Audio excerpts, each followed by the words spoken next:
Okay, sounds good.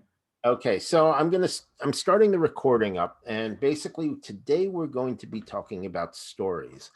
And the reason why stories are so important for all of us is that we're brought up on stories. Some of the most powerful words in any language are once upon a time. Because, from the time we're children, very small children, we're brought up on stories. And it's through the use of stories that our views of the world are shaped, that a lot of our values are held, and how a tradition that goes throughout all of human experience for the last, I guess 50,000 years or so. When civilization began, before there was a written form of communication, it was all oral tradition. And oral tradition that comes down to us through today, is really in the form of stories. Because how many of us have heard of the Iliad and the Odyssey? It goes back to ancient Greece, pre-classical Greece. These stories are coming down to us.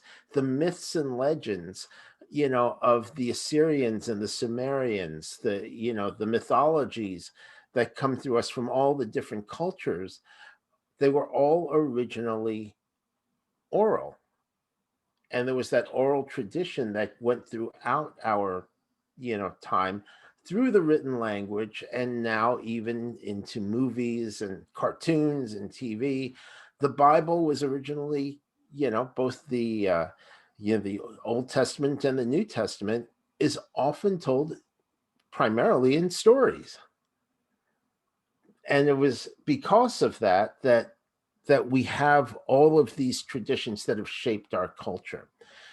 Now, one of the reasons why stories are so important to us is that they resonate with us. They connect all of the dots on what's trying to be made. If you've ever seen a really, really good movie and followed it all the way through, there's all different types of things like suspense, the setup, moving through the whole journey of the characters. And yet it's all encapsulated in a story. Because if it was just dry narrative, it was just say this happened, then this happened, then this happened, you wouldn't care because it doesn't engage you at the level of the emotion. Good stories engage the emotions, and it's in those areas of emotion that change really happens. Because if it was all about fact, then the people wouldn't be coming to see hypnotists. People would be making decisions based on pros and cons. They put together a spreadsheet and that's all there would be. There'd be no room for aesthetics. There'd be no room for just falling in love if everything was just dry fact. And as we know, emotions drive the decisions. It's always the emotional reaction first, and then the logical part comes in and justifies that decision for us.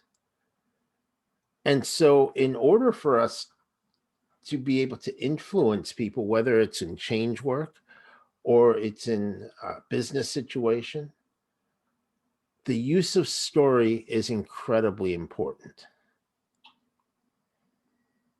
Does that make sense? Oh, yes. Because Yeah. I'm sure you guys remember stories from when you were a little kid, even from, kindergarten. There were probably stories your parents told you when you were very, very young that you remember. And you remember them vividly. Why is that? Because they had an emotional impact on you. And as we know, in order to remember from all of this crazy input that we have, especially now, we're getting data input from so many different places. I mean, Joanna and I were talking about Kindle before. I mean, it's It's that we're getting huge amounts of data all the time. And in order for us, and remember, we do remember everything. It's all stored. It's not necessarily all recalled. Now, remember, there's a difference between memories being stored and information being stored and what's being recalled, because we recall what's useful to us. We recall things that we use all the time, or we recall in certain instances that are tied to the situation around us. And in order for us to do that, we have to distort the memories. We have to generalize the memories. And most of the time we delete the memories. By deleting means we're not recalling them, because if we recalled everything, we wouldn't get anything done. Mhm. But when we distort and delete them, like we distort our memories. So if you actually think about a memory that you had from when you were a little kid, right? It's probably, it's not going to be the exact memory of what it is, but the colors will be brighter, the people will be bigger, the sounds will be louder, the smells will be more vivid. Because when we do that, that's how we pick that one memory out from all of the other ones. And when we generalize memories, like things that we learned, right? That actually is something that is because it's useful to us. And that's really the process of learning. And that's the difference between learning something and applying knowledge, right? When it becomes generalized, like you look both ways when crossing a street, right? The reason why you learn to do that as a little kid is because it's a good idea. And you probably still do it. And if you don't, you should probably get somebody to help you cross the street, because you won't be doing that too often, in the near future. So it's just a matter of there are things that we learn which become generalized to us.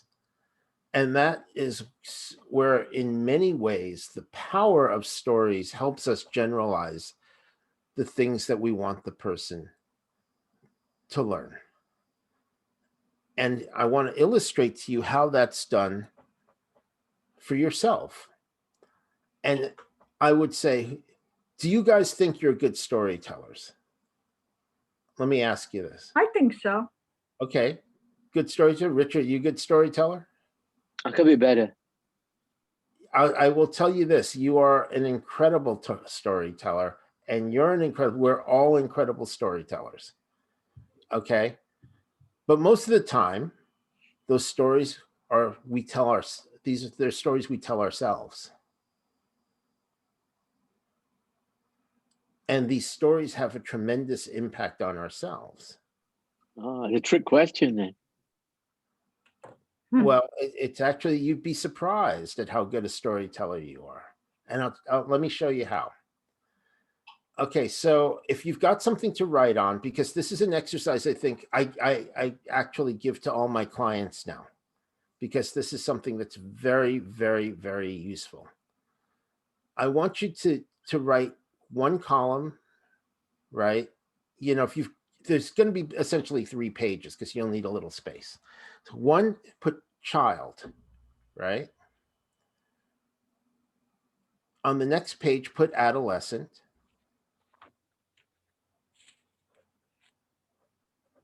And the last page, put adult. Okay, so these are just going to be a way to organize these things. So go back to the child one.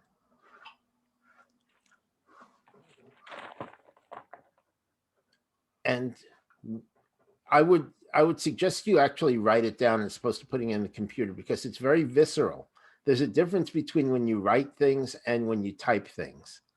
And there's a kinesthetic to actually writing that encodes in the brain a lot more than typing it. So for this, I'd ask that you type it. You'd not type it, but you can type it later if you want to make it, easily recalled. Go back to the child page. and think of an incident that happened when you were a child that you still remember.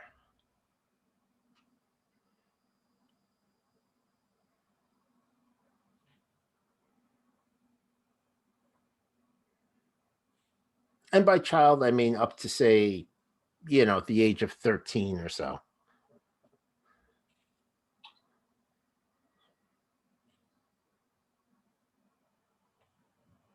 Okay, you have it? Mm-hmm. Richard, you have it? Okay, so from that incident at that age that you were, right?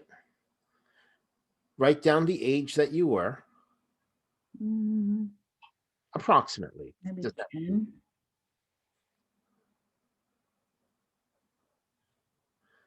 Okay, is this an incident? So you go back to the incident. Now, what is the story your 10-year-old self created around that incident?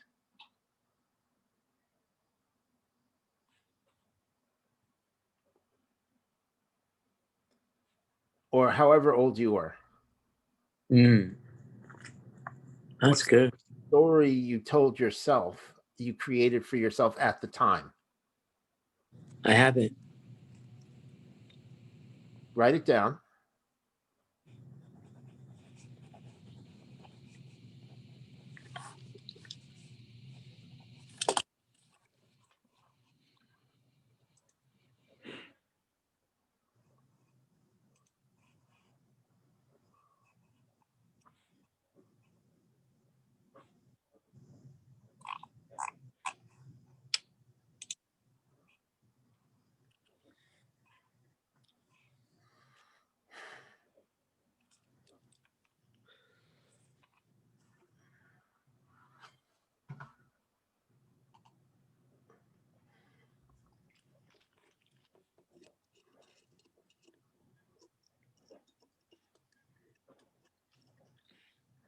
Okay, let me know when you've got it.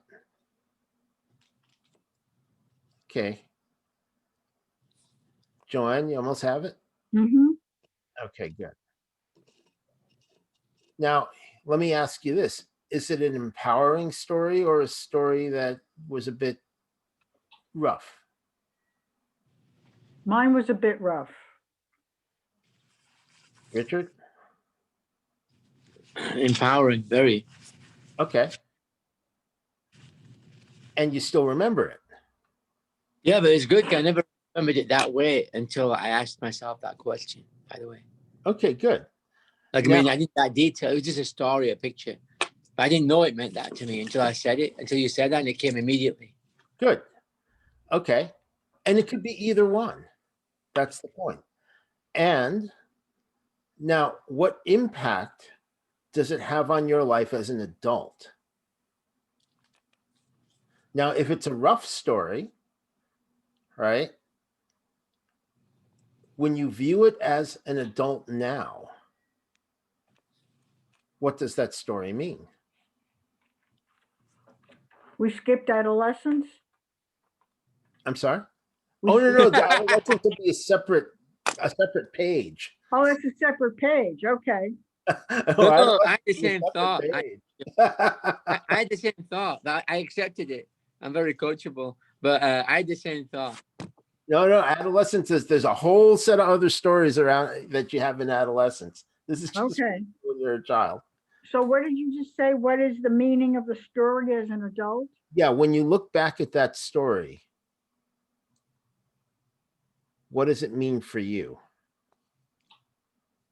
Because a lot of people, and you'll find this if you use this with your clients, have a lot of these stories that really come from childhood, where if it was a rough story, a lot of it would be, like, oh, an adult yelled at me for this, and therefore I can't do this. And it encodes in them as a child. And when they look at it as an adult, does it actually mean that? Right? Because if they're still clinging on to that story and what the limitation of that story is, then they're taking life advice from a 10-year-old. And does that make sense at all? No. Mm. And if it was an empowering story, right, then you'll start to see that will have started a pattern that you can use throughout your life in other situations. Can you explain that? That's not normal thinking. That's why I like. Well, what happens is that's why it's very important on how you communicate with children. So when children are encouraged and empowered correctly, right, they become unafraid to take chances, right? Because if they're told, if their story is about taking chances, that you don't always have to succeed, but it's what you learn from that in order to be successful next time, then that child will have an ethic towards risk taking properly and taking chances and stretching him or herself, as opposed to, oh, well, if I try this, somebody's going to yell at me. I can't do this. Shouldn't approach people. I should be closed off. If you got yelled at when you were a little kid, right? So there are times when, it's appropriate to yell at a little kid when they're going to do something that's maybe dangerous, right? And that gets their attention instantly. But it's also when the child puts together his or her own story around it, that's where it either becomes something that is restrictive or something they can learn from. And when you look at it from the adult, if it's something that's still restricting you, that goes all the way back from childhood, all the way back from when you're an adolescent, then you're taking life advice from a little child or from a teenager. And if it's not helping you, then it's probably not good advice. And it's the advice of a teenager that only knows what a teenager knows, or a child that only knows what a child knows. And that's where they say, look at it, at the story from the standpoint of being an adult. Because when you do that, then you get to choose, is this an appropriate story for my life, or is it just something that happened? Because that's where people's limiting beliefs are built, is through story. And the stories they tell themselves. That's why I said you are a tremendously powerful storyteller. If you've got limiting beliefs, you probably have a story built around it. And it's just going back through those incidents and uncovering, where are you taking your advice from? A little kid, or a know-it-all teenager, or the adult you that you are now? Because what you know now is not necessarily who you were when the story was created. And so you can rewrite your own story. That's why it's so powerful. Can I give you an example, James? I'm sorry? Can I give you my example? Sure. When my brother and I had just finished, my father had taken us to Playland. Okay. And we had just come out, and my father bought us both, my brother and I, cotton candy. Mm-hmm. So we're in a Chevy. I could picture it in my mind. It's a navy blue old Chevy with a running board. And we're going back to, I don't know, 58, 57. Sure. And I'm dating myself. And we're sitting in the car eating the cotton candy. And all of a sudden, this guy comes out of nowhere and hits us in the rear. We're Mm-hmm. just parked. Right. And I remember that my brother's cotton candy flew out of the window. Uh-huh. And I'm thinking, well, here we are. we're minding our own business. We're not bothering anybody. We're parked, and this guy takes something away from us Hmm. by hitting the car. Right. So that's my story. Okay. So as a little kid, looking at it, that as an adult, has that affected your life? Have you felt that if you're not careful, people will take stuff away from you? Yeah, maybe minding my own business, and all of a sudden somebody else intrudes into my space. Okay. And you Okay. have a reaction to that, Yeah, right? yeah. So has that, There I am minding my own business, or my father, and we're minding our own business, and this guy comes along and makes a change right, and creates a change. right. Basically, it's out of your control. Right. Right, So I guess as an adult, I would think that anything that's not in your control, just let go. Control what you can, but if you can't control it, just let go. right.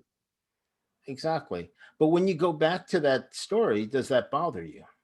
No, Okay, good. Well, but it stuck with you because it taught you a lesson essentially about what you can control and what you can't control. And so you've generalized that lesson, which is something that's actually positive, right. Now I get it. right? So, again, in order for us to distinguish between memories, we have to distort them. And when we learn from those memories, we generalize the memories.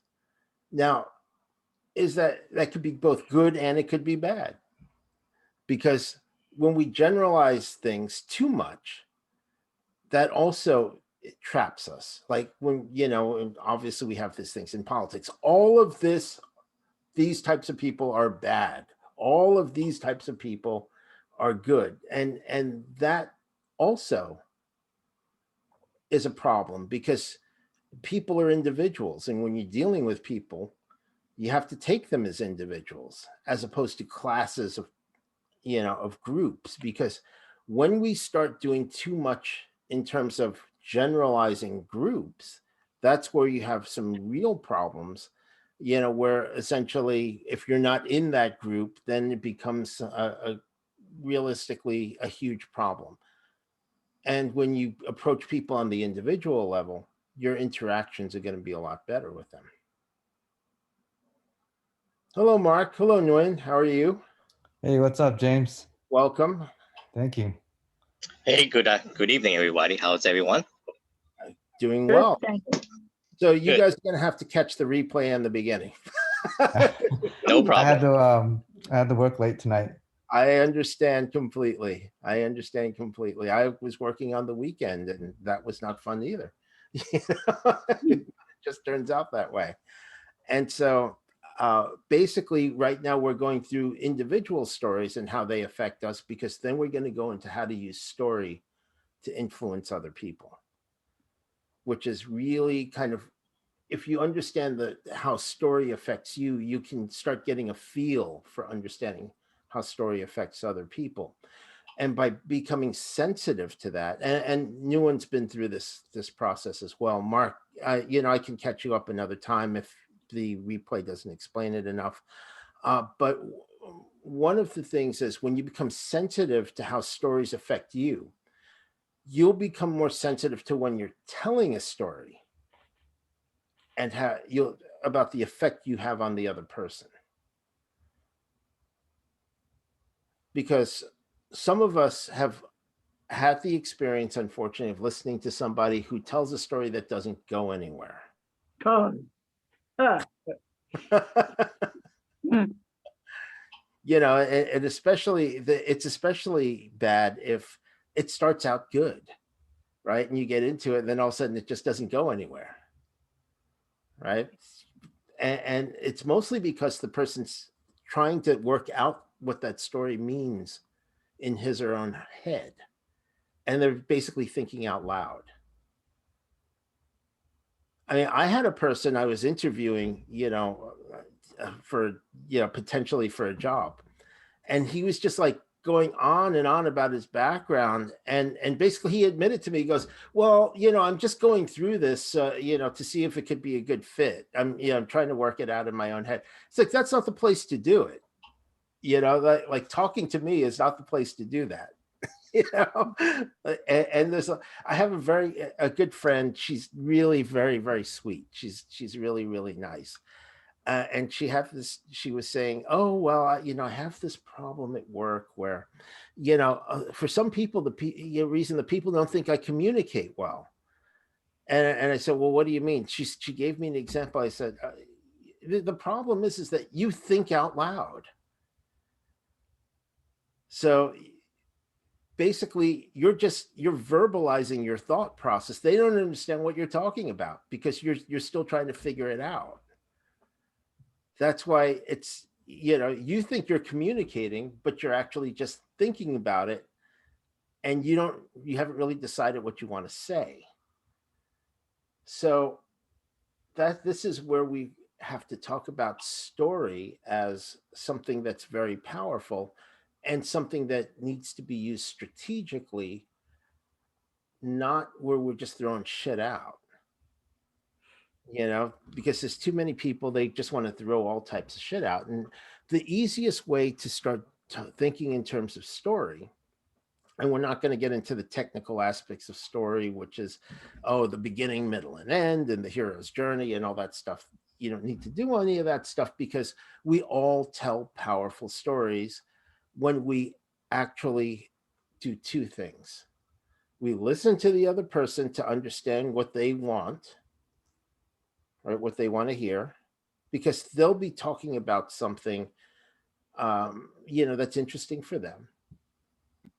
And then when we lower our boundaries and share of ourselves, then we can apply our stories and our experiences to the other person, and how that is going to apply to the other person's experience. And that's where we create that connection between our stories and their stories. Now, the one thing about stories that I think people have a limitation on is that they think a story has to be A, true, and B, contiguous. And by that, I mean, I'm not saying to lie. Don't make up stuff like, you were a hero fighter pilot, and you shot down 60 planes and all that stuff. It's just, it's ridiculous, right? But there are things in your life that are actually very interesting when you present it from the standpoint and think of it from the standpoint of what is the point you're trying to make, right? So it's actually a teaching story, or a story you're trying to make a point to connect with the other person. And the whole point, again, of story is to make these individual points much easier to connect. And so when we connect with the other person, this is where we're able to really create a powerful rapport with that person. So, for example, a story doesn't have to be contiguous. When I say contiguous, it doesn't have to be like one story start to finish. You could take elements from different stories, different incidents that happened to you in your life, and string them together in one story. And it doesn't have to be, only about that one particular thing. It could be about, take elements from different things. You could make composites of people that you've interacted with. That's what makes a good story interesting. And that's what makes it not reporting. You're not sitting there talking fact. You're there to engage with emotion. That's the point of a good movie. That's the point of a good novel. That's the point of video games, is they're connecting with emotion. They're not connecting with fact per se. Although I would say with a lot of news, that's what they're doing. They're connecting with emotion nowadays. So if you were telling a story about, you know, like how I started this and why I started this meetup group. I mean, the reason why I started this is because I felt there was a need and there was a gap because we don't have a chance to do live trainings right now. Right. And out here where I am is very different from where I was in California. Where I was in California, there were venues that were actually pretty open, you know, where we could have meetups and do things in person and all that. And we didn't have the technology that we have now. Let's be honest. You know, Zoom is pretty ubiquitous now. Skype, you know, was pretty popular, but it was mostly one-on-one. It wasn't great for groups and stuff like that. So when I moved out here, I was a little bit reticent about doing it because I couldn't really find a great place to do, you know, to have a venue. I mean, there's places out here where I am that, I mean, they want like $300 an hour. And I'm doing this for free. You know, I'm not charging for training or all that type of stuff. And so I'm, you know, I'm thinking, well, what's the best way to do this? What's the best way to get some of this information out and to help people? And so, you know, when Zoom, you know, got started and all that, you know, I was talking to my friend David Snyder, who has a very big group out in San Diego. I helped him build that one. And he said, yeah, you should do it. You know, there's a big demand out in this area. You know, just start doing it, put it out there and see what happens. So, you know, I started doing that. I started doing videos, you know, I'm putting them on YouTube and on Facebook, and, you know, people have started watching it. And because of that, you know, I decided to start doing this, this meetup group. And, you know, one of the great things about doing the meetup group is it gives me a chance to interact with people, but it also gives me a chance to develop these ideas that are going into trainings and to also, you know, get feedback on, you know, whether you like it, what's good, what's not presented properly, what's not presented with enough information. And that's allowed me to start doing other trainings as well using this format because, you know, it's just like anything else. It's important to practice with the tools that you have. And while I'm doing this stuff one-on-one and I've done live trainings, doing video trainings is a little bit different. And so this has been very useful, not, you know, for me, but I also want to be able to make it reasonably interesting and useful for you guys as well. And by doing that, that's just a story, but it's also a story that has truth to it. And this is where, when I'm telling the story from the standpoint, I'm opening myself up to why I'm telling you the story, the reasons why I do it, and how this can help. So does that make sense? Yes. Okay, so any questions on this? None? Okay, good. Yeah, Now, question. yes. What's the difference you found between the Zoom and the live, you know, interaction ones? The live Well, one? live interaction, there's a real dynamic because you're there in person, and you've been, you know, I've been to seminars where you've been there as well. You know, you get to work with more people, you know, and it's different when you're working one-on-one with people because you're paying attention to things beyond just the, you know, just what they're saying. There's a real feeling for it, and it's a little bit different on Zoom because it's removed. Right, so you're essentially dissociated from it, so you have to pay attention differently. Does that you does am I making sense to you in that sense? Okay, so here, let's play with this for a second, right? So are you on gallery view or speaker view?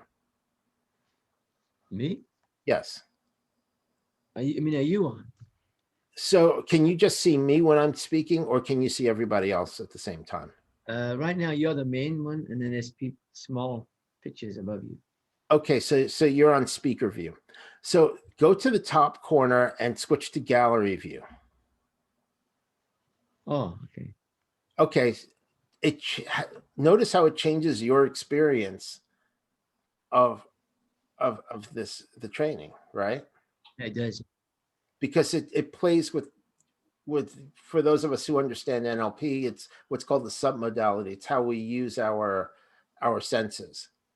So you're either the picture's bigger or it's smaller, or it has a border around it, or it changes your experience of it.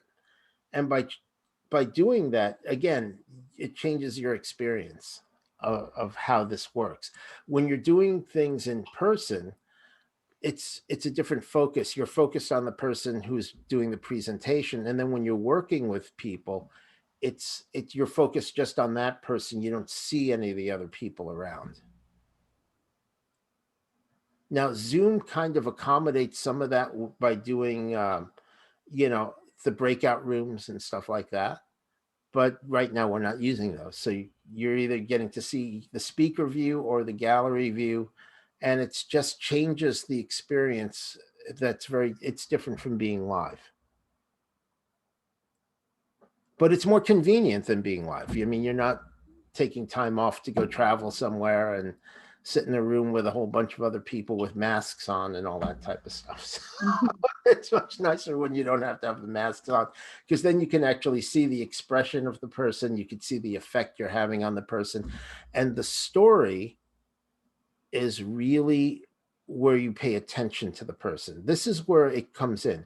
Now, we'll be doing some other things on a lot of the hypnotic pieces, how to, doing different types of trances, using more of the language, using embedded commands, embedded questions, presuppositions, all of those things we're going to be going into, and, in order to influence people.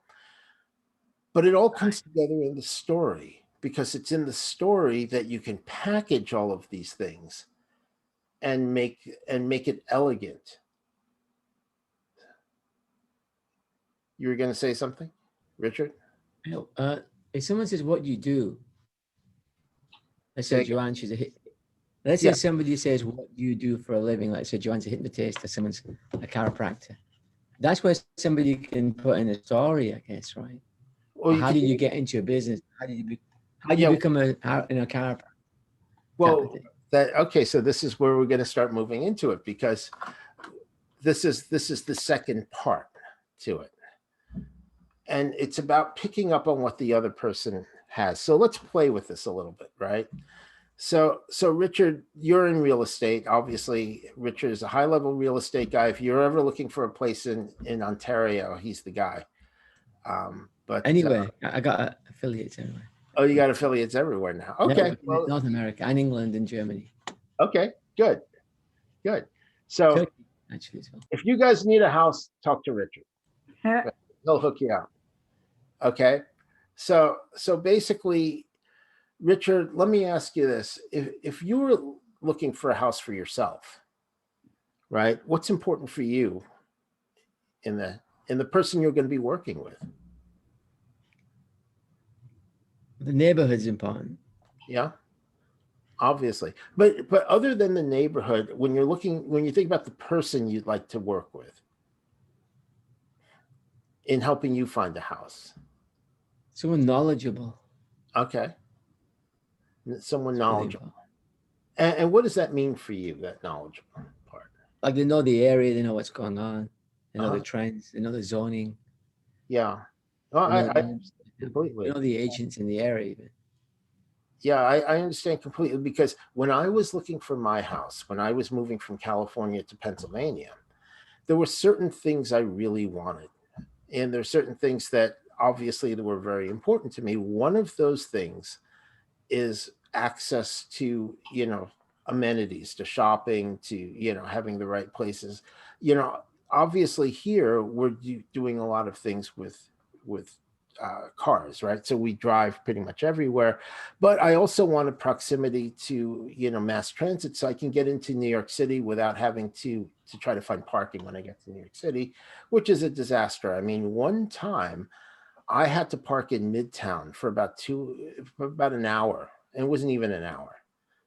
And it cost me almost $100 in a parking garage. That's not even the $200 I would have gotten in a ticket if I parked illegally.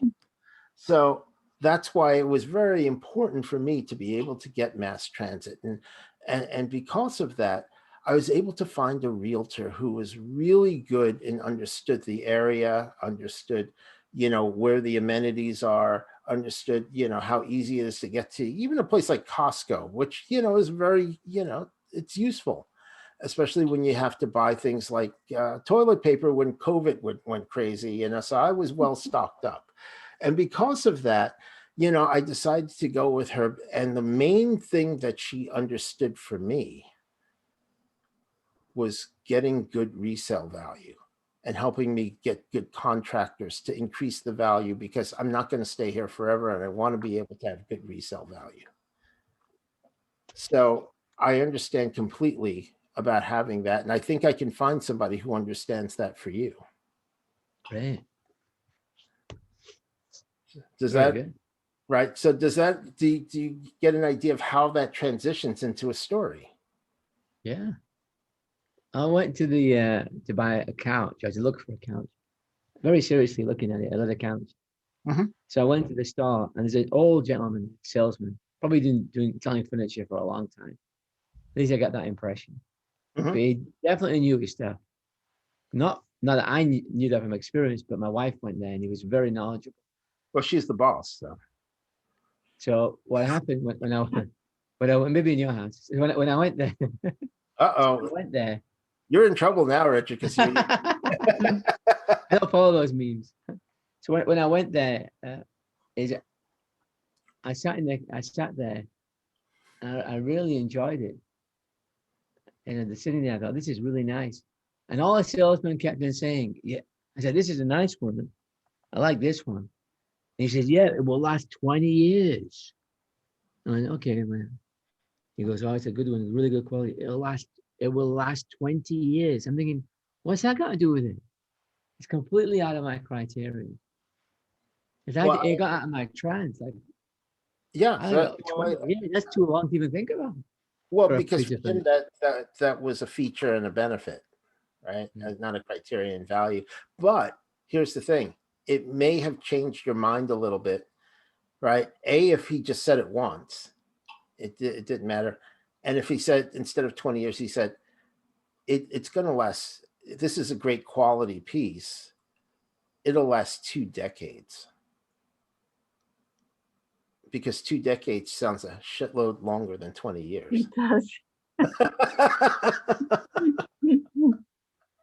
So story is where you could use language Yeah. very effectively to really I like that. emphasize your point, right? So if you're talking about like things in real estate, and I have a client, they do roofing, right? And after coaching them, their sales went up $1 million. And some of the things are around, okay, well, this, is, this roof is going to last, 30 years. And I said, okay, now just change this, say it's going to last 3 decades and see the difference. And it's a big difference in the perception because it sounds a lot longer.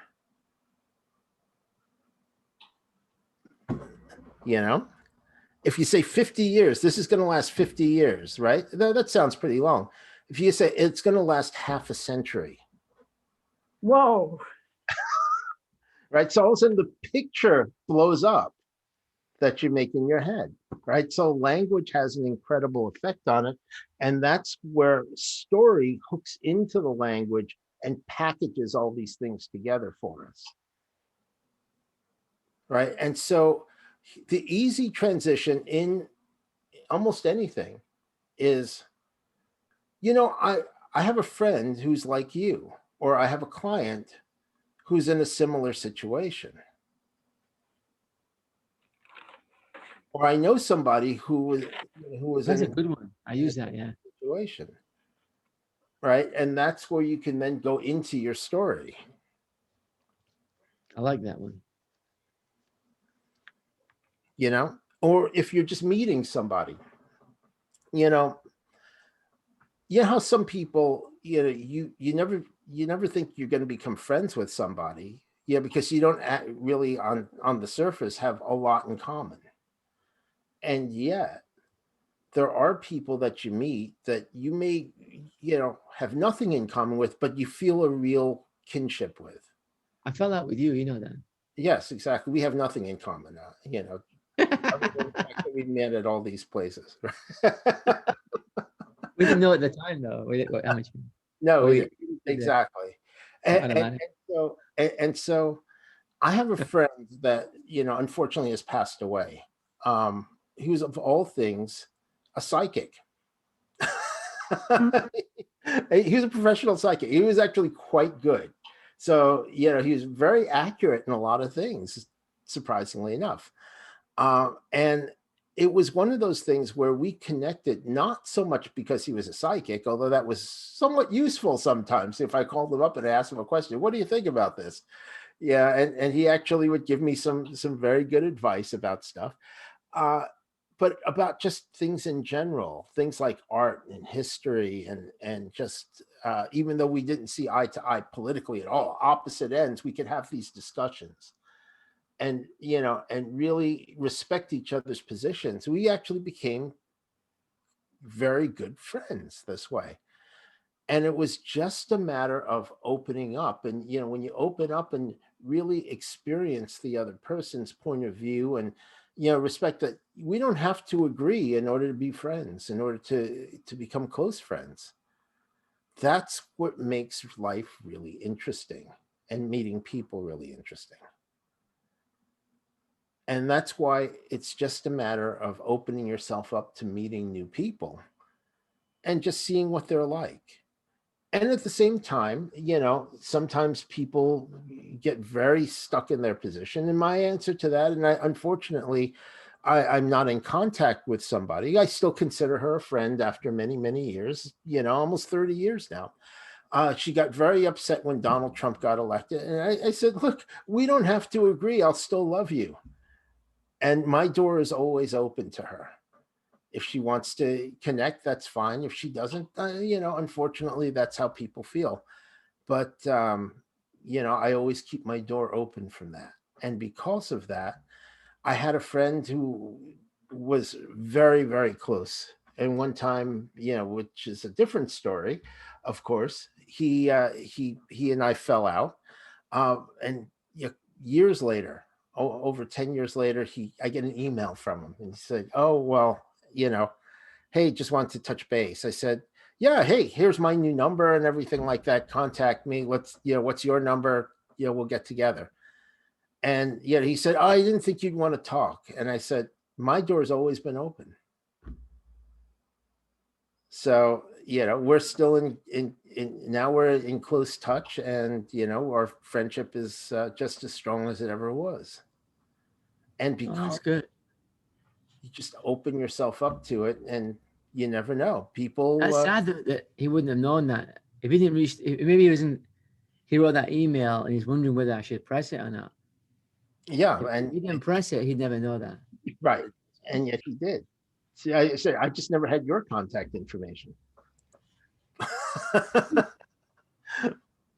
So that's why. And so again, it's a story, but it's also true. In this case, all of those stories are true.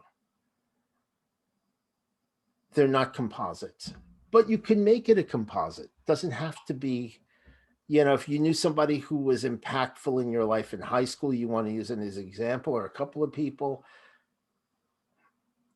combine them. That's what they do in fiction. That's what they do in good fiction.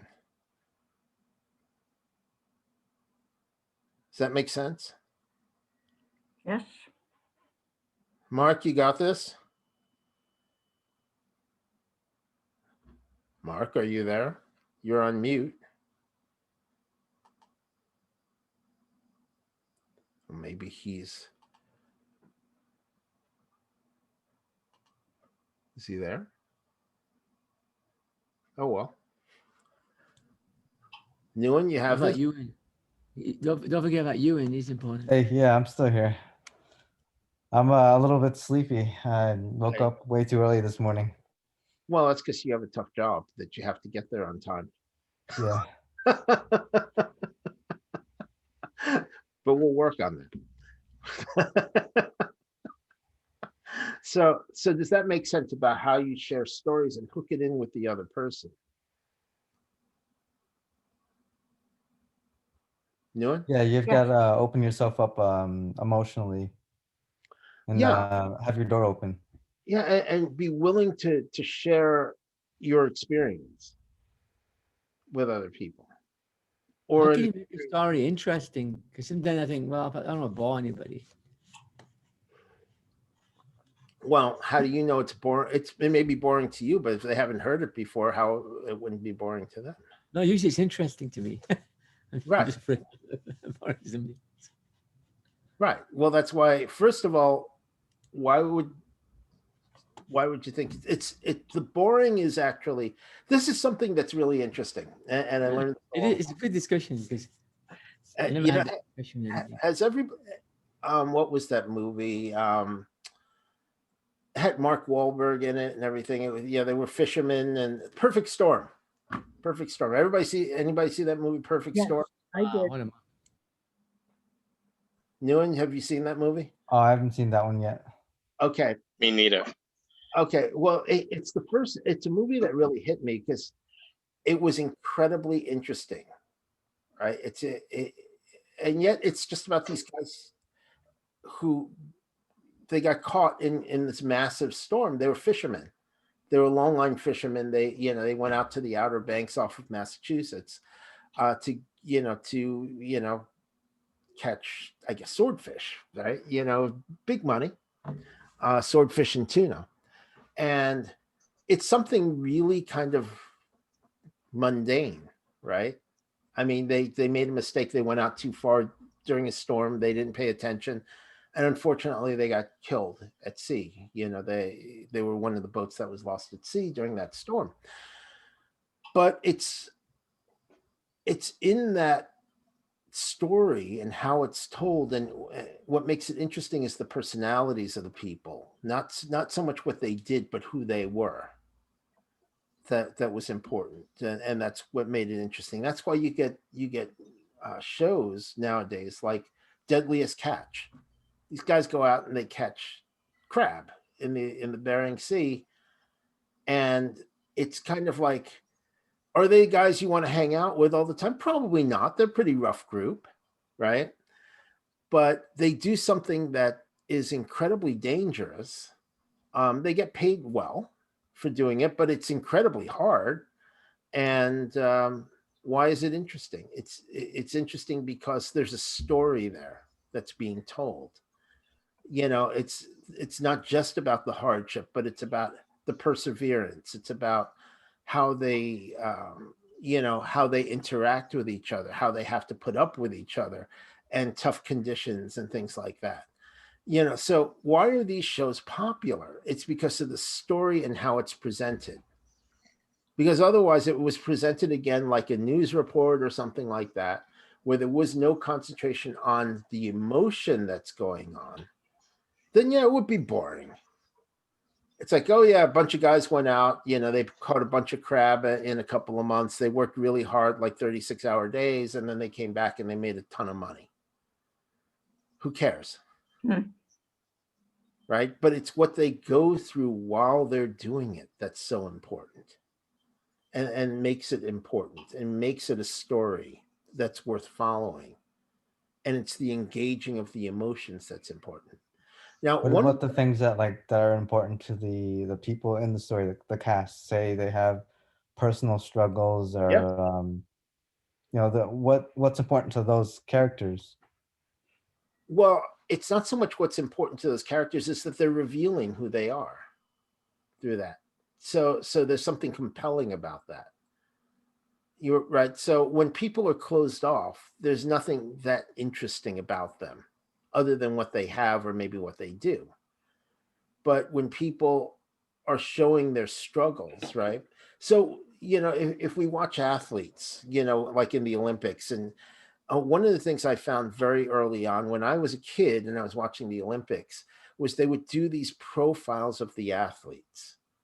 And you know, not just the US athletes, but the ones from different countries and all that, and some from very obscure countries. And it's about how, you know, they lived and how they became passionate about what they do, and how they've developed to the point where they can compete in the Olympics, whether or not they win.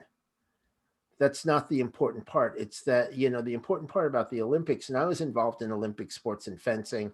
I knew a lot of people who went to the Olympics, and, you know, not just from our country, from different countries. And it's actually the passion for what they were doing in the sport that brought us together and made it really interesting, because you don't make money in that sport. I mean, there was a guy I used to watch. He went to Columbia. He was on the fencing team there, and I would actually hang out with this guy's father. This guy's name was Bob, and I was hang out with his dad in the stands and watch him. And I'd watch him. And the guy's a good, really good athlete. I'd say, why is he in this sport and not a sport he can make money in? You know? I mean, this guy would have been a really good athlete in any pro sport, but he was in this one. What was the answer, James? He said, I don't know, but he loves it. What are you gonna do? He's gonna, and he was on scholarship, so it paid for him to go to Columbia University. Not bad, right? And he got a good job afterwards, and he's been successful since then. Not as successful as if he was like, somebody who was a pro football player, a pro baseball player, but successful, right? So people are in things for their own reasons, but when they share that, there's something very compelling about it. And that's part of telling a really good story is opening up. And that was all story, where I again took pieces of my experience to relate it to what we're talking about today. And it's that willingness to do that makes you a good storyteller, and to apply your experience to the situation that makes you a good storyteller. Does that make sense? Yes. Now, there's certain things around storytelling. Mark, do you have a question? Well, I keep hearing people say, like, what's that? Facts tells and story sells. And my biggest, you kind of helped me out tonight, this evening. The biggest problem that I see is bridging the gap. Like, you're telling your story, but if there's no connection beforehand, it's like, they're gonna yawn, basically. Well, I think. Go ahead. Okay, so when you say no connection, what do you mean by that? Like is it non sequitur story? What do you mean by non sequiturs? Well, say for example, we're talking about storytelling, and you want to tell a story about cleaning your house that has nothing to do with storytelling. Yeah, I think that's the biggest thing I see in one of the industries that I'm in. They always talk about facts tell and story sells, but they're telling a story that's not connecting. And like you said, I guess it's non sequiturs in that sense. That's just, or they don't get to they would tell their personal story, but it seems like I see like my colleagues, people I collaborate with, they tell their stories, but yet it doesn't seem to get the results that they were seeking, and meaning closing the sale or enrolling the team member. Okay, so give me an example, if you would. All right, so one of the companies that I affiliate with is it's a network marketing business for real estate education. And we always have a sales training like almost every day. And we have a separate one every month, once a month, one weekend, one Saturday a month. And then they always say, I keep hearing, ad nauseum say, oh, facts tell, stories sell, and all that stuff. I'm like saying, you guys tell your story, but you're not connecting with the person, that your audience, that they're willing to move forward and enroll, join your team or enroll in the education, making the sale basically. And now I understand why, because what they do, I think they're skipping the process of connecting with the individual, like a one-on-one connecting, getting to know their why. Like when you asked, like when you were asking that question earlier, it's like, what's important to you about doing this? Well, you have to understand what you want to talk about. And, if you don't understand what the other person wants to talk about, then yes, it's always going to be a non sequitur story. Oh, In no, other words, this basically, I didn't understand that until just right now, basically, until since I logged in tonight. I was like, yes, that's the missing key, the bridge to connecting to the client or the prospect, is that connection of being, making it sequitous, like a sequitous, so they understand. They see it from your perspective. Yeah. Well, not just from your perspective, you have to tell the story from a perspective that's important to them, that's interesting for them. Yes. Yeah, that's what I meant. Like that's interesting and that important to them. Like you said, most important things. What's important to you about doing this? And then because now you can identify what's important to them, you could, like, how can you say, tweak your story from to their perspective. Well, yeah, that's how you make the connection with them. So Because again, a person is looking for something in a story, right? So often, what makes a hit movie as opposed to, a movie that doesn't connect? It's because it's either doesn't have the right journey, or, or okay, Nguyen, it'll be available for, for the recording will be available. So just hit me up for, where it is and all that. You can find it on YouTube afterwards if you want to see the rest. All right. Thanks, guys. Thanks for coming. take care. So again, in order for it to connect with the other person, it's important to understand what that person wants to talk about. I always have a pick ready to go. Can you see it? Hello, I'm sorry, who's that? That's okay. That was me. I'm sorry. Oh, you were throwing your voice because I didn't see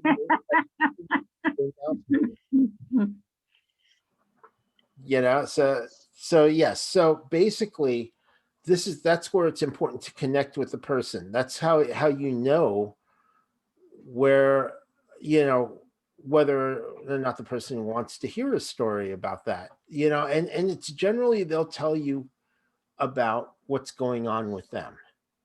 So let me ask you, Joanne, just as a question, in general, what type of clients do you see? Mostly weight management and stop smoking. Okay, so like, for example, in weight management, right? So if somebody says, oh, I really want to manage my weight, I want to get fit, that type of thing, right?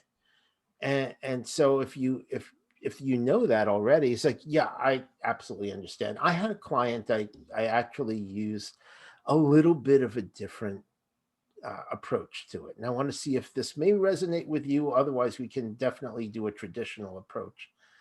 But what I did was I actually had her slow down. So when she approached something she wanted to eat, rather than just eating it really fast, she took each bite and appreciated the flavor of each bite to the point where it was absolutely delicious. She really appreciated and understood it. And so by doing that, she was able to really experience the food and enjoy the food. And then when she reached half of the portion, then she made the decision whether she wanted to eat the whole thing or a little bit more, or she wanted to take the rest home. Because this way, when she takes it home, she can have it again another time and double her enjoyment of that food. And she was very successful with this and actually increased her enjoyment of everything that she ate, and was able to lose weight just by making the choice of whether she wanted to eat the whole thing or only eat half. So it's up to you if that is an approach that you'd like to try. But I thought it was very interesting because it was so easy.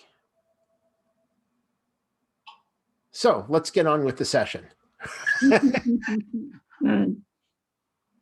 So basically, there's a lot in there, right? Right.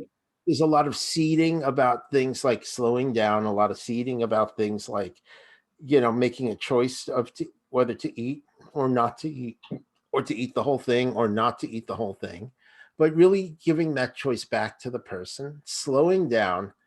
And essentially that's that was just a pre-trance before you go into the formal trance, but it's done in Right. story form. Right. So you already know what that person wants to talk about. Wants to talk about weight loss. Okay. Well, you already have a story about that then. Right. That person can resonate with. No, I think, I want to try the traditional approach. Great. But you've already put in elements of that just by telling the story. Right. What would you do, James, well, you'll get an idea of what the client wants to see you about from the telephone conversation. Yeah. And you can start thinking about stories relating to that. Yeah. Yeah, you can. I would say you're probably making it a little bit more difficult for yourself, because in general you'll have plenty of weight loss stories, plenty of stories about stopping smoking. So again, it's not so much thinking about the story from the standpoint of I want to tell this story, because you'll get a feeling for what story should come out. It really is about connecting with the person from the standpoint of what do you feel the person, what do you feel about when you meet that person? Because again, it's different, right, from the phone. When you meet the person, you get a feeling I should tell this story and not that story. Right. Right. Because you do. I get a feeling I should use this induction, not that induction. I get a feeling I should use this approach, not that approach. And that's something that, when you have experience doing hypnosis, you just get a feel for it. Right. Right. And so I would use that same feeling, right? Think about it. Think about a client that you have that you didn't use a story for. And I will guarantee you a story just came to mind that you could use with that client.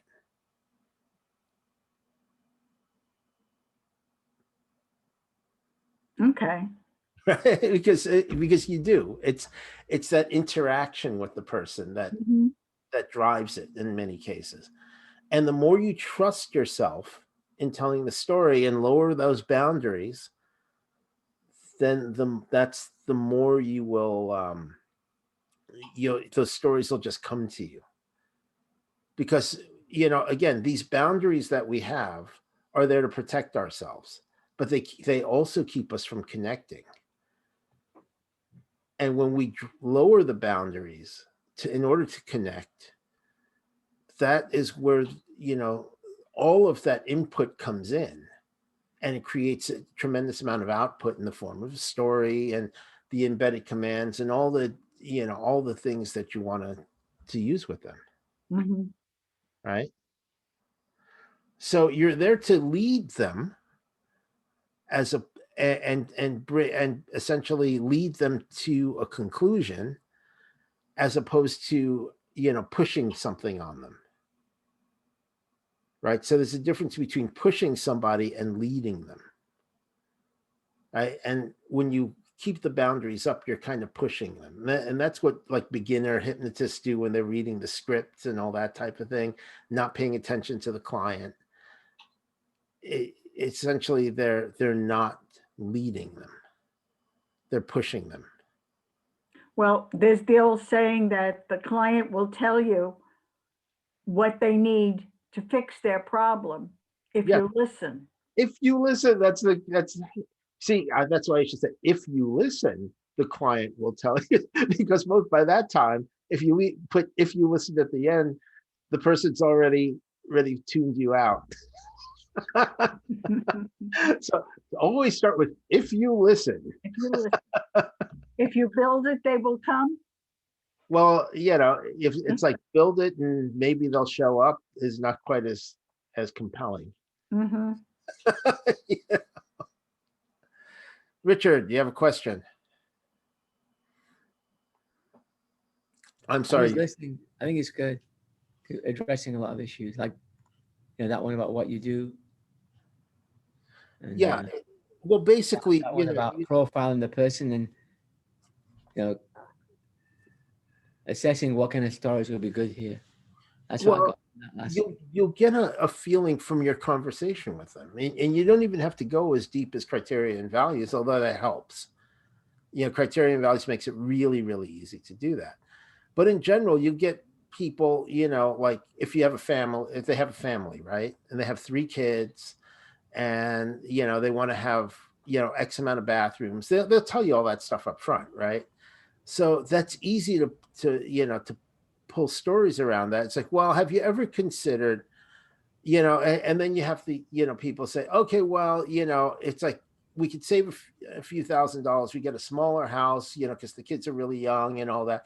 It's like, well, yeah, I had a client, who was really thought similarly, and their kids were young. Their kids were, like 5, 6, and 7 or whatever, right? They were really young.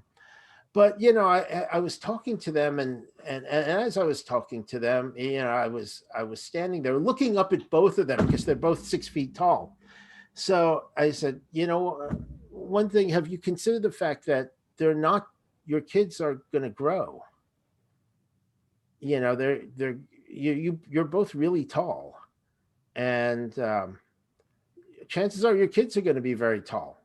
So they're going to want some elbow room, especially, when they're, 10, 12, 15, can you imagine how tall they're going to be then? And Right.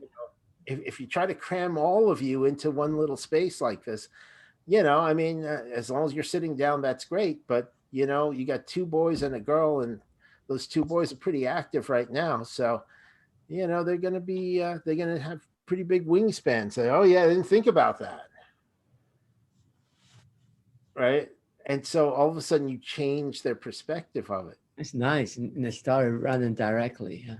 Yeah. Rather than directly telling him that, and I had these clients, and, I tell you, they were happy they bought the bigger house because they were in that house, and they're still in that house, and their kids have grown up, and, now they've got grandkids, and their grandkids are going to be probably taller than them. Sure. So right, which is what a future pace in the story. So you're bringing them into the future on that. That's very good.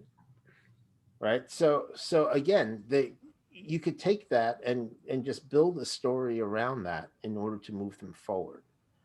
And while you're doing that, you could take all of those elements, and again, it doesn't have to be like, oh, you knew this exact family that had this situation. It's a situation, right, that you can build around that, and you can put elements of different situations into it. Because the skill set is modular, and it's adaptable to whatever you want it to be, as long as you're keeping track of where you want to go. Right. But if you make it up whole cloth, then it's more difficult to keep track of. But if you're using pieces of your experience and just putting them all together like a puzzle, then it becomes Legos. That's why Legos are popular, because you build anything you want.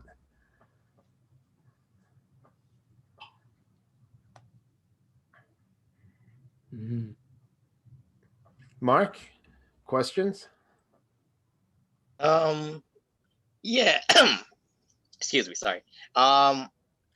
Regarding what you said earlier, Mhm. about the pushing and the pulling, and and you're just or guiding, right? Without pushing, you're just guiding them toward a certain direction, a certain destination. Uh, okay, when you're like telling a story, like you're okay, like a spy movie, right? Like oh, like a James Bond movie, and you're trying to, as opposed to something like oh, recruiting for the army, or like having a recruiting movie, just because someone likes a spy move, like James Bond movie, doesn't mean that they want to become working for the CIA. How can it resonates with them? They love the spy movies and stuff like that, but they're gonna sign up to go to work for Uncle Sam as a spy, as opposed to uh, those military recruiting. Like, what's the difference? Like, what is so different about it?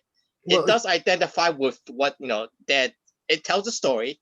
Both of them tells a story, but what is so uh, different that one actually gets you to sign up? One is just telling a story for entertainment purposes.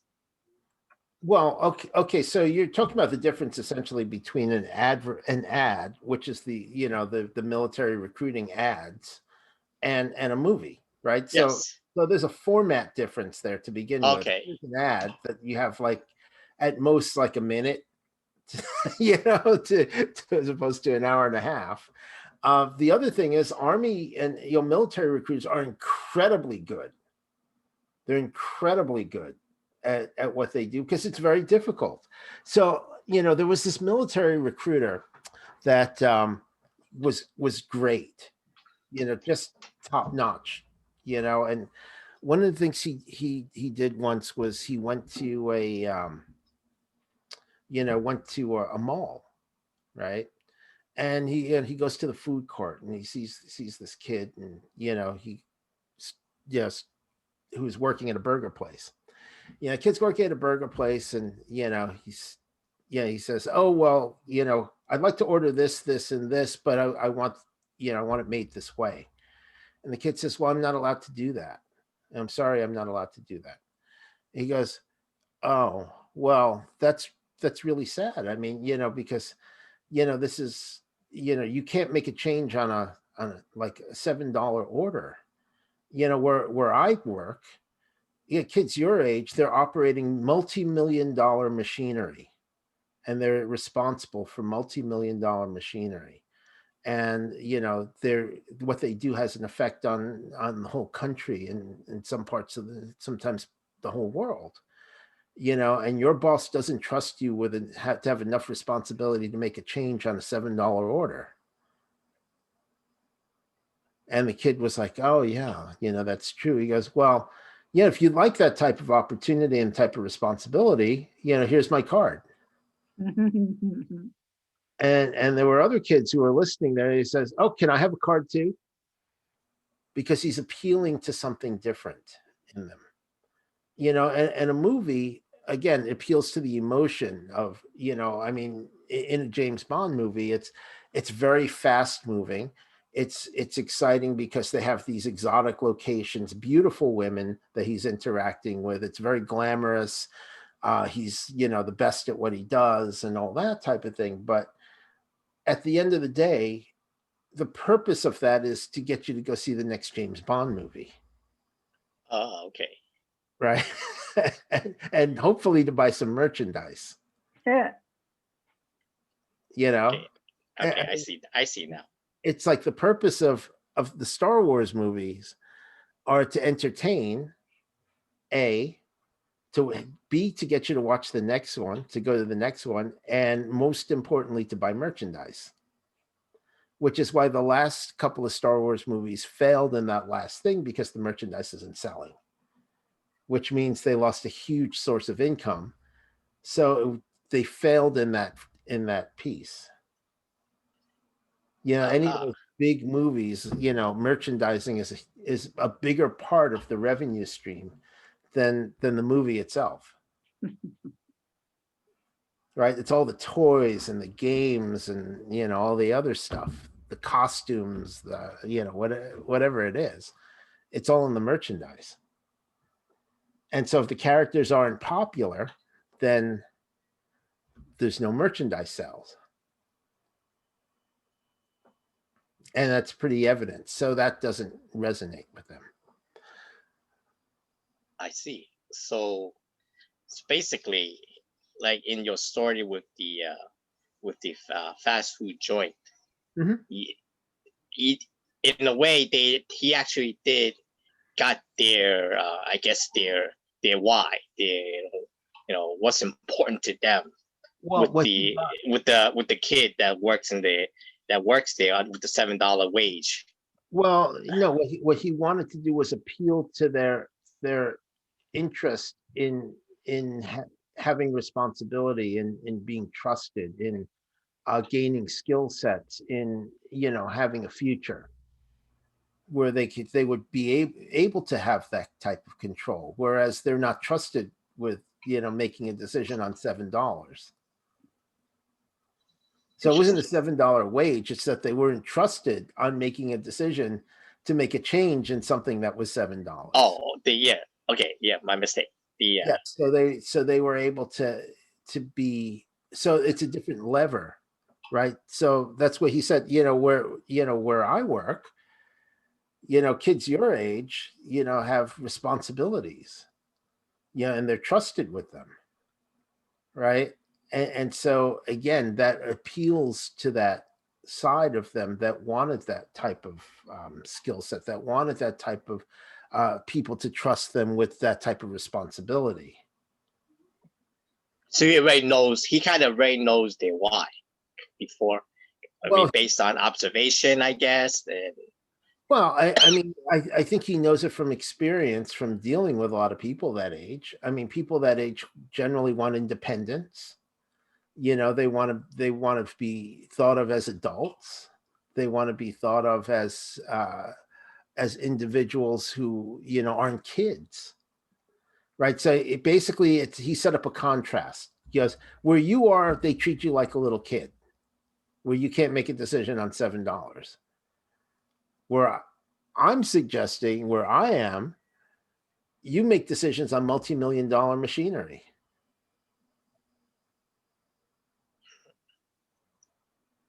Wow. That's fairly compelling compared to the other. Yes, that's very powerful. So like we did Joanne, I don't think you were here for that one, but it is available, on the replay. I'm gonna catch the We replay. were talking about anchoring. Anchoring is easiest done by contrast, because anchoring is all in the elicitation of the anchor. And by setting up a contrast, that's where it becomes a choice for the person to latch onto, and it becomes very evident. But usually aren't anchors physical, and it's difficult, if not impossible, to do a physical anchor on Zoom.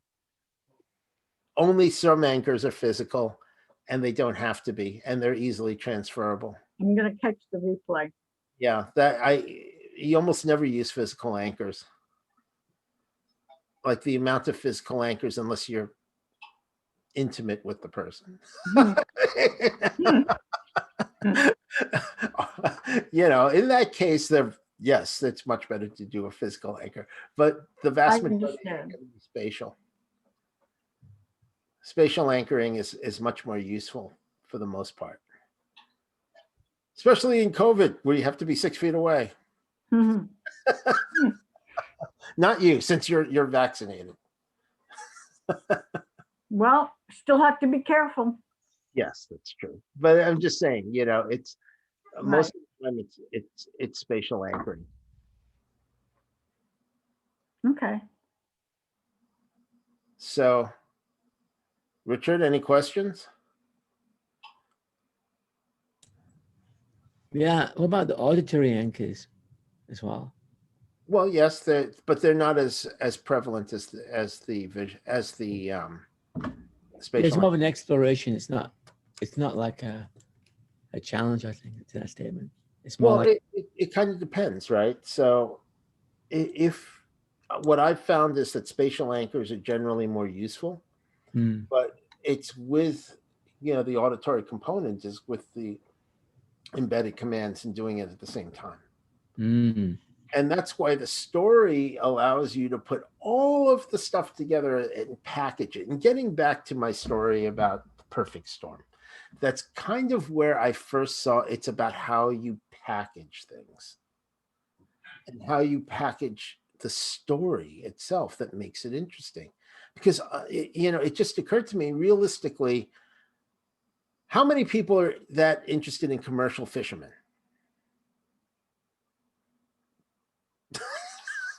I don't even eat that much fish, Mm-hmm. but when you package it correctly, it becomes compelling. And that's where talking about how the story comes in and putting all that stuff together becomes so compelling. And being able to use all the different elements, which we'll go over again, in another one, as time goes on, embedded commands, embedded questions, framing, anchoring, all while you're doing the story, because the story is the part that occupies the conscious mind while you're doing all the other pieces that go into the unconscious mind. But because we're conditioned to listen to stories from the time when we're little kids, it makes it really valuable to be able to use the element of story and to use the vehicle of story to carry these things through. Now, there's another piece that's very prevalent especially in NLP and hypnosis, where they talk about metaphor, right? But I find that is not as useful as telling story, even though stories are technically metaphors, because it gets too far out there. It gets too abstract, especially if you're, doing things like, the Ericksonian, selective restriction violations and all that type of thing, where they're talking about, oh, the rock is sad and all that type of thing. It's like, it doesn't make any sense. It's not actually useful from the standpoint of, helping the person connect the dots, right? After 6 hours of listening to Milton Erickson, it may make sense, but, he would keep you there for, 6 hours because he didn't have anything else to do. So basically, I think using story itself and connecting story to like everyday life, to your experiences, becomes something that's much more powerful and accessible for the other person. Because remember, if it's not accessible for the person you're telling the story to, they're not necessarily going to understand it. And if they don't understand it, then there's no point in telling them the story. So who here wants to go and give it a shot?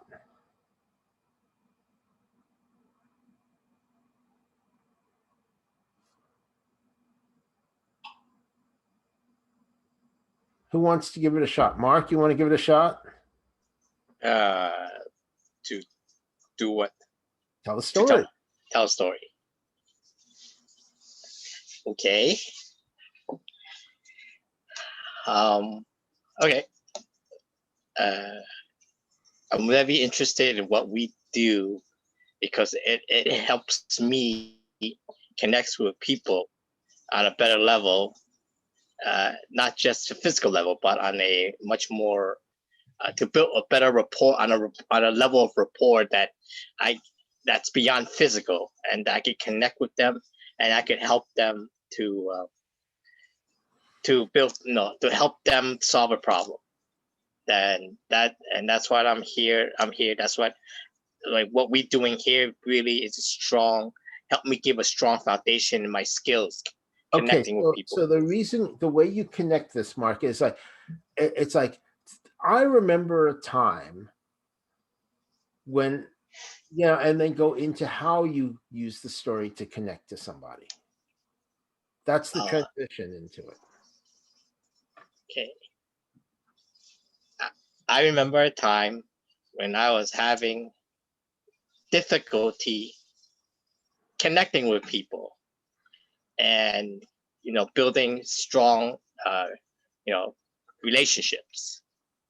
And when I came across this kind of skill set, and when I came across and how we met, I was very interested. I was really drawn in to the opportunities that I can build for myself and for my family, and developing relationships on a more global level, on a more massive level. That's my Okay. story. Well, that's not the story. You just reached the middle of the story. Okay. So where do you take it from there? And it doesn't have to be, a quote unquote, true ending. What it needs to be is what are you trying to convey? Like in this case, you're talking about how you've developed more skill sets in connecting with people, right? Yes. So it's like, and I use these skills in connecting with somebody I never thought I would connect with. And then start talking about, taking it there or something like that. So I would say I use these skill set to connect with people that I never thought that we would have anything in common, and we built strong friendships and strong relationships. We have, like for instance, like how you said earlier about a friend that I came across. We're friends like over 30 years like now, and it's just that we had nothing in common, but we just built.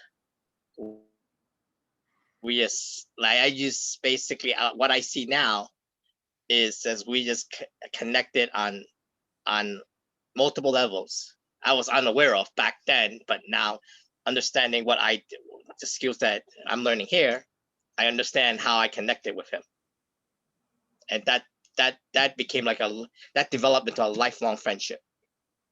Okay, that was a good first start. You see how you have to end it. So you have to take the story and wrap it up, as opposed to leaving it. And then I got these skill sets, right? That doesn't wrap it up. That becomes half a story. So that's more like a fact. I got these skill sets, but there's no story to it. Exactly. So when I said I built like lifelong friendship, that wraps it up. Right. Okay. That wraps it up. So that's again, that's lowering that boundary in order to share the effect it had on you. Right. Yes. So I'm basically, yes. So my thing from the what I brought up earlier is, I guess it also has to connect with other people. Right. It has to connect with the person you're talking like you say, you have to tweak a story every so often. You have to tweak it a little bit based on the person you're talking to. Well, you have to tweak it all the time based on the person you're talking to. Yes. To a different person. If you talk to the same person, then you'll just be the guy telling the same story to the person over and over again until you give a new story. I mean, well, you have to tweak it every so often, right? Even to the same person. I mean, you can't be like you can't be a tape recorder. You can't be a tape recorder, right? Especially to the same person. Then you're the crazy old uncle who tells the same story at Thanksgiving all the time. Okay, yeah, that makes sense. Joanne, would you like to go? Okay. Give me a situation. Let's see if I can come up with a story. It could be a client that wants to stop smoking. Okay. So do you want to stop totally, or do you want to just start cutting back and seeing where you go from there? Do you want to quit cold turkey, or do you want to gradually stop smoking? And the transition would be, and I have a client who decided that. And I have a client. Okay, got it. And I have a client who decided that he just wanted to have 3 cigarettes a day.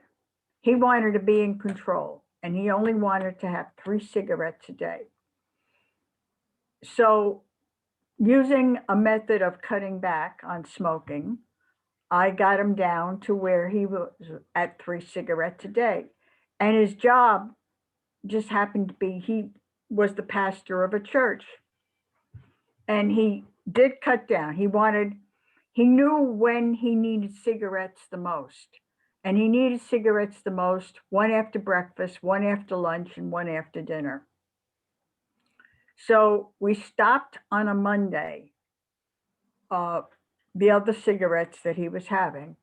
And he was still having one after breakfast, one after lunch, and one after dinner. And we were going to meet again the following Monday to follow up and see how that was working. So we met the following Monday, and he said to me, I failed. What do you mean, Pastor, that you failed? He said, well, I was doing great Monday through Friday. And I had one after breakfast, one after lunch, one after dinner. But on Saturday, I had 5. I feel terrible. I said, well, just think about this for a minute. You had 5.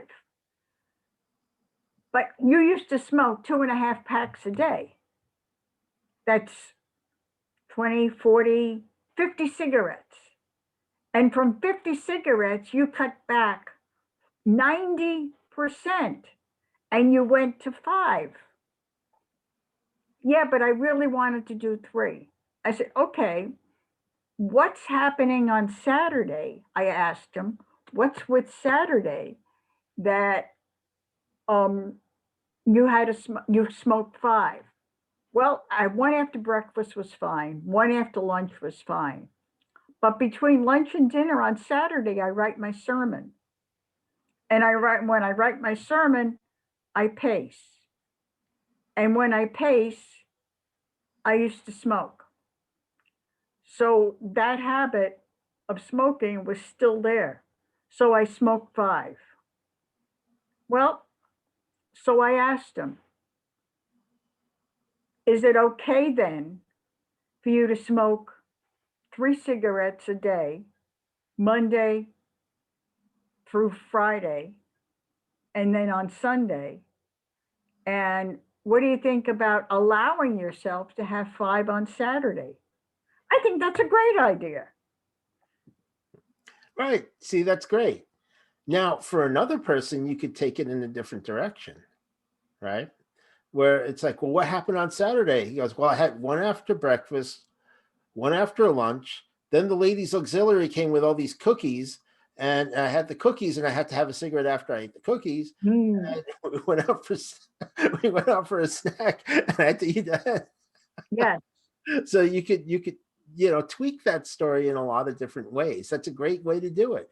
And that's a great way to start implanting the suggestions in the person about having control, right? Because then you're using the story to seed the idea in the person's head before you even go into the formal trance. By the way, that's a true story. There you go, even better.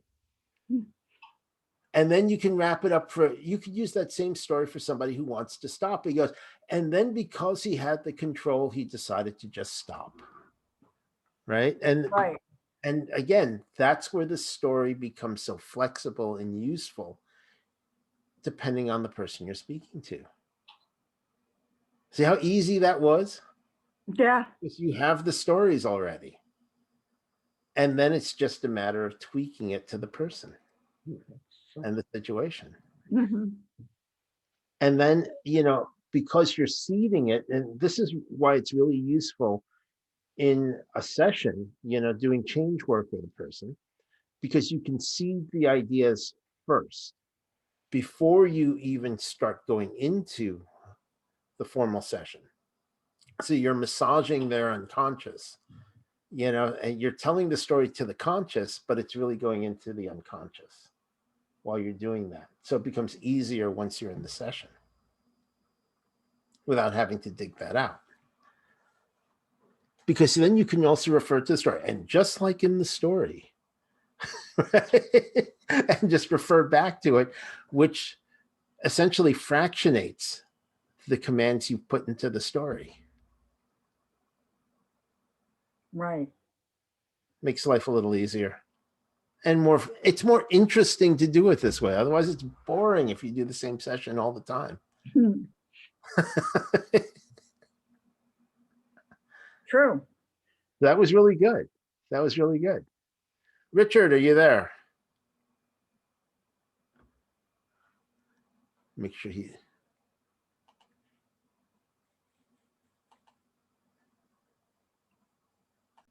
And somehow the recording got paused, hopefully for not too long. I don't know how that happened. But anyway, so any questions on using story? Because again, it's very, very flexible. Oh, there he He is. is. Richard, tell us a story. I have a. Oh, I can tell you a story. I was going to the markets helping my dad when I was 5, and then he just on the way there, he used to always do one thing: he squeezed my knee. You know when he makes you laugh, and I remember that. I was part of, teasing me on the way. That was really something. I remember that story. Okay, but that's just like a little factoid of a story. How can we make it into that? That'd be a good experiment. How can I make that into a story? So I remember, especially when if you had somebody who's very serious, right? So you're trying to connect with. Because I remember when I was a kid, I used to go to the markets with my father. And, he used to tease me, but he teased me in a very gentle, fun way, So, and you again, you're from the UK, right? Yeah. So you could say, yeah, he was taking the piss. Yeah, that's the phrase. He's taking the piss. And especially for Americans, they don't necessarily know that. So you can explain that, yeah, it's just teasing, and so he used to do it, and he would squeeze my knee when I would laugh, and just encourage me to just relax and open up and relax. And because of that, I was able to really learn new things from him, not taking life so seriously, and really understanding That's right. that life can be fun and be enjoyable, even if things may not seem that way at the moment. Right. So again, that was great. That's a great. Yeah, and I'm just building off of what you told me, using principles that would apply to everybody. And so that's where that is just, expand That's on a the great example. to open up, about, your experience and who you are, and lowering those boundaries. Because when you lower the boundaries, you become a real person to the other person. Right now, when most people, especially in business, see you're Richard the realtor, you're running a huge team and all that stuff, you're very successful. So you're not like a person, you're kind of a position, a role. When you lower the boundaries and you open yourself up through story, you become a real person to them. Mm. Right. And so, like in my book, as you guys have it, it's about lowering the boundaries, right? And that determines what level you're on. The story helps you lower the boundaries. It becomes easier for you to lower the boundaries when you're sharing your story. What book is that, James? Influential Rapport. Oh, okay. Right. So it lowers, when we talk about lowering the boundaries, that's the higher level of rapport, right? So the more you lower the boundaries, the higher your level of rapport. When you tell the story, you lower your boundaries, and it becomes easier for you to lower your boundaries. It's more comfortable when you're sharing the story as opposed to anything else. And then it becomes a sharing of stories, which lowers the boundaries even more and allows you to connect with people. So, in the case of business, right? Business, generally, it's a different type of thing than if you're doing a hypnosis session, right? Where you're not lowering the boundaries as much because there's professionalism, right? Mm-hmm. But the way you get around the quote unquote professionalism is by communicating, and communicating through story lowers those boundaries. The best leaders are the ones who tell really good stories, in business especially. And they communicate that way because that connects with people in different ways and in deeper ways. Does that make sense? Yeah, it does. Any questions? Mark, questions?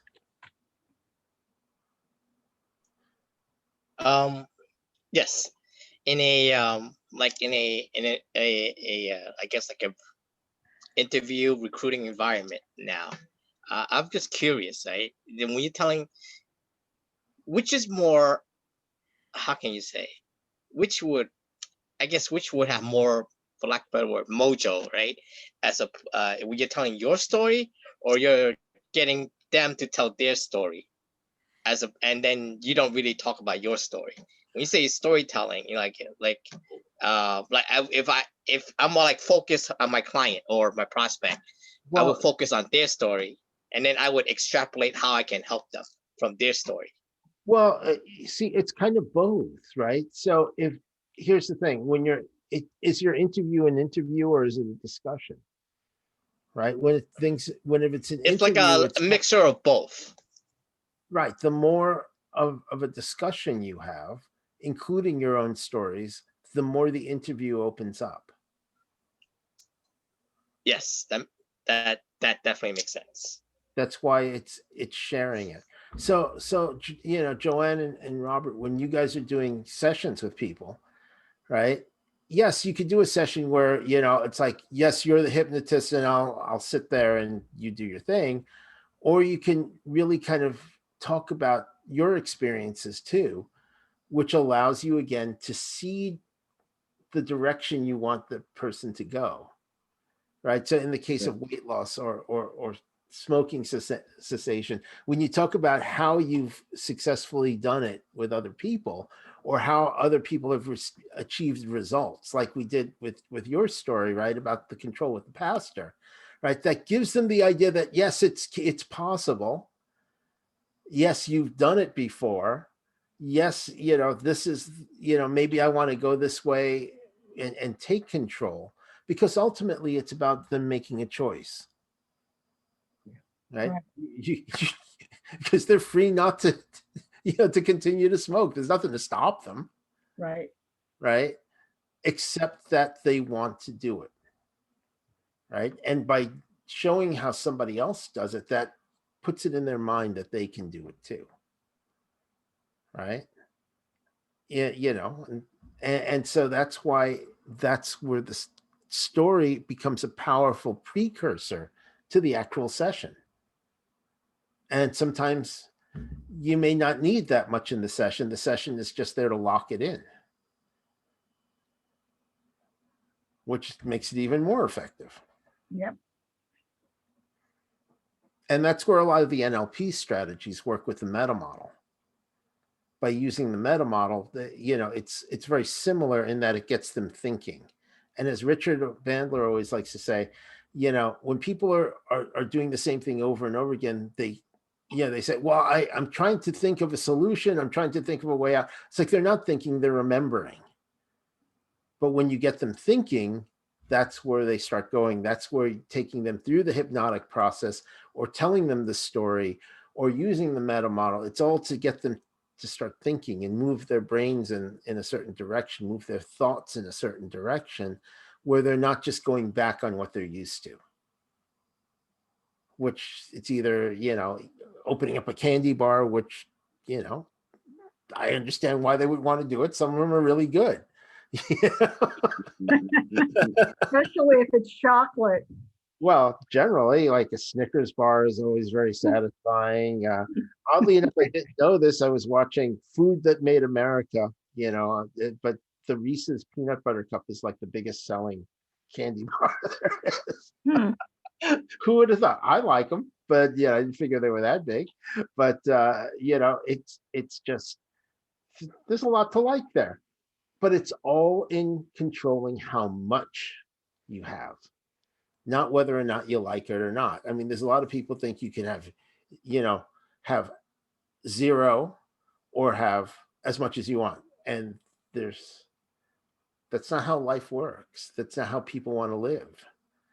And so when you give the person control, they can make the decision to have one, not to have 10 at a time. So if you have 10 over the course of a month, like when you're talking about, look, you cut down 90% of the cigarettes. It's okay to have 5 cigarettes on Saturday, because once he says it's okay to do that, it's also okay to have 3 on Saturday. It's also okay to have 0 on the other days, right? Whatever he chooses then to want, and giving a person back the choice is something incredibly powerful, and something that most people feel they don't have choices. And by giving them that back, you're doing something incredible for that person. Very good. That's great. Right? It's I base a lot of, if I'm doing that type of session, which I don't do a lot of, but when that happens, it always comes down to choice and giving them the empowering their choice and saying, look, you're responsible for it. If you choose to do it, that's okay, as long as you know you're choosing it. Right. And feel good about, that you have the control. And then because you have the control, you can also choose not to. Yes. Makes life a lot easier for everybody. But it's when they think they don't have a choice that it builds up a pressure that eventually they go back to doing it because they feel they're being deprived. And that's not something that's sustainable, in my opinion.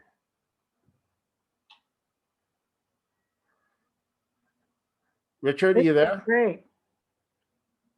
Any questions? You want to make sure everybody has any questions? You're muted, Richard. So you're... Oh, sorry. All good. Thank you. Yeah, good. Mark, good? Good. Okay. Looking forward to the replay. Oh, okay. Yes, because you missed the beginning. Yes, and I really want to go through this stuff now. Now that I understand what's story, the power of story, like I really understand it now. Okay, good. Joanne, Robert, any questions? We're good. When do you usually do these? The first Monday of the month? No, I do it every other Monday. Every other Monday. Okay. I have to think of a topic in between, unless you guys want to suggest some stuff. Have to think about that. But yeah, I mean, it's great seeing you. And again, I have found that exercise that we did in the beginning, and again, do it. I would suggest the stories that really stand out to you. So, and again, they could be stories that when you were a little kid, right? If you find that they still come back to you and you feel they're holding you back, look at it from the standpoint now of an adult, right? And what does that story then mean to you as an adult? Not the story was written when you were a child. And so it's the story from the perspective of a child. And when you look at it from this perspective as an adult, what does that actually mean? Most of the time, it's just something that happened, or it's something that you've been holding yourself back because you had this emotional reaction at the time, right? What is the stories that you had when you're an adolescent mean, right? Maybe you asked somebody out and they said no. What does that mean? Right? But for a lot of people, that's like, but so what does that mean? What does that mean to you what did you tell yourself as an adolescent? But what does that actually mean? Is it true? Right? Because it's probably not. And then if you're living your life by that story, you know, you have a 13-year-old giving you life advice. It's not necessarily the most useful advice you're going to get. Right? And I have found this to be a really, really good exercise to clear out a lot of the stuff and to just get an understanding of how the story and the stories you tell yourself affect your life. And that'll give you a really good insight into how the stories that you tell other people can affect their thinking and directionalize where you want them to go, especially doing things like change work with them. You're the guy left. Well, that's okay. I think he looked like he was ready to go home. His wife is probably mad because of the couch.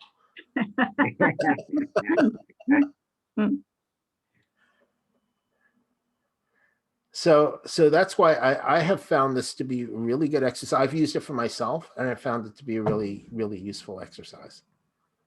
So I throw that out to you to play with, and feel free to use it with your clients. It'll be part of the self-development program that I'm putting together. So you know, again, I just found it to be very useful. Good. We'll see you in 2 weeks. Okay, if you have a suggestion on a topic, let me know. I'll think Otherwise, about it. it'll be just whatever you get. Do we have your email? I'm sorry? What's your email, James? Yeah, well, I'll send it to you. I'll ping you on Facebook with it, because Okay. this is Or gonna, Messenger? well, this is gonna, yeah, I'll send it to you on Messenger, because this is gonna be going on to Facebook and YouTube. So I'll give you my personal email. Okay.